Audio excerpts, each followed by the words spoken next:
শরৎচন্দ্র চট্টোপাধ্যায় রচিত বিখ্যাত উপন্যাস শ্রীকান্ত থেকে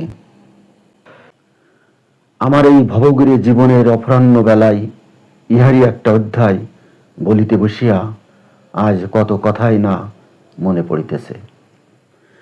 ছেলেবেলা হইতে এমনই করিয়াই তো বুড়া হইলাম। আত্মীয় অনাত্মীয় সকলের মুখে শুধু একটানা ছি ছি ছি শুনিয়া শুনিয়া নিজেও নিজের জীবনটাকে একটা মস্ত ছিছি ছাড়া আর কিছুই ভাবিতে পারি নাই।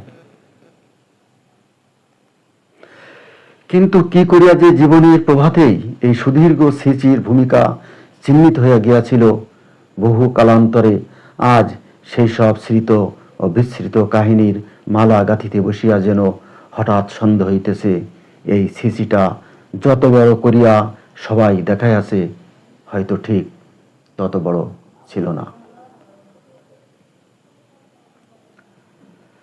মনে হইতেছে হয়তো ভগবান যাহাকে তাহার বিচিত্র সৃষ্টির ঠিক মাঝখানটিতে টান দেয়, তাহাকে ভালো ছেলে হইয়া এক্সামিন পাশ করিবার সুবিধাও দেন নাই।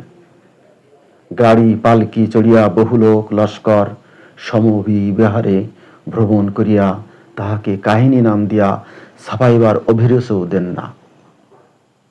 বুদ্ধি হয়তো তাহাকে কিছু দেন, কিন্তু বিষয়ী লোকেরা তাহাকে সুবুদ্ধি বলে না।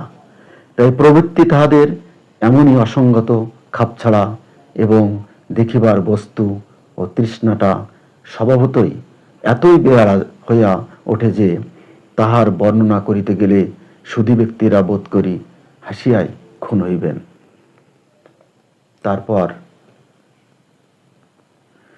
তারপর সেই মন্দ ছেলেটি যে কেমন করিয়া অনাদরে অবহেলায় মন্দের আকর্ষণে মন্দ হইয়া ধাক্কা খাইয়া ঠক্কর খাইয়া অজ্ঞাতসারে অবশেষে একদিন অপযশের ঝুড়ি কাঁধে ফেলিয়া কোথায় সরিয়া পড়ে, সুদীর্ঘ দিন আর তাহার কোনো উদ্দেশ্যই পাওয়া যায় না।